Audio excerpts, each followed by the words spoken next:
Donc, quand vous parlez des rues du diable, vous croyez que c'est la blague.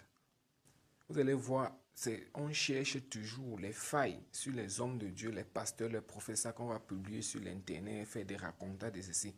Mais quel est le jour où vous allez publier pour montrer que celui-ci, voilà au moins c'est pour l'encourager tout. Quel est ce jour? Vous comprenez que le monde, par leur fuse, par leur système satanique diabolique, il cherche toujours à empêcher les personnes à servir leur Dieu. Ils cherchent toujours à attaquer les gens qui servent leur Dieu en esprit, en vérité. Ils sont autour de vous. C'est ça que Jésus les a appelés les pharisiens, race incrédule et vipères.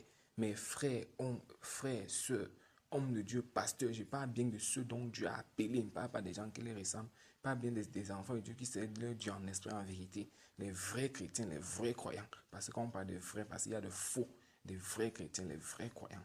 Que le Tout-Puissant vous fortifie aussi, vous donne courage de continuer dans cette bataille. Et à la fin, la victoire serait de notre côté, qui se battent à tous les niveaux. Jésus-Christ nous a dit, s'ils l'ont traité en tant que lui maître, à plus forte raison nous. Ne vous laissez pas faire. Même si vous tombez, levez-vous. Même si vous faites des fautes, répentez-vous. Même si nous faisons, ne parle de vous et pas de nous. Même si nous tombons, répentons-nous. Dieu sera avec nous. Il n'a pas refusé que tu peux ne pas tomber. D'après, on est que en Christ, c'est la marche, c'est une marche. Marche en Christ, c'est donc tu peux glisser, tomber, c'est normal. Mais quand tu tombes, lève-toi et ne tombe plus n'importe comment, comme tu es tombé premièrement. Parce que quand tu tombes premièrement, c'est bizarre, tu ne t'attendais pas. Mais quand tu te relèves, tu dois maintenant prendre précaution pour ne plus tomber. C'est ça l'essentiel.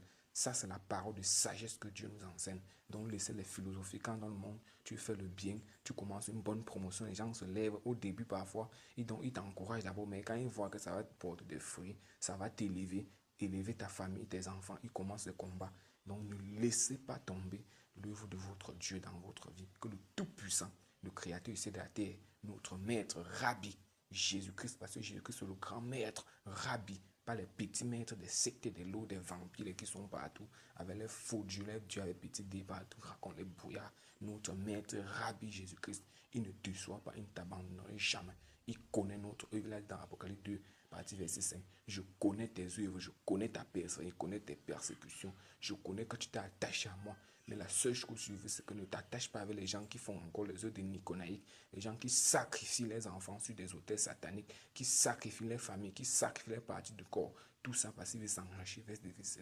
Donc ne vous attachez pas à eux. Servez-moi, mes enfants. Et je bénis le Tout-Puissant pour ce message. Que Dieu bénisse, frère. C'était votre humble serviteur, c'était Benjamin.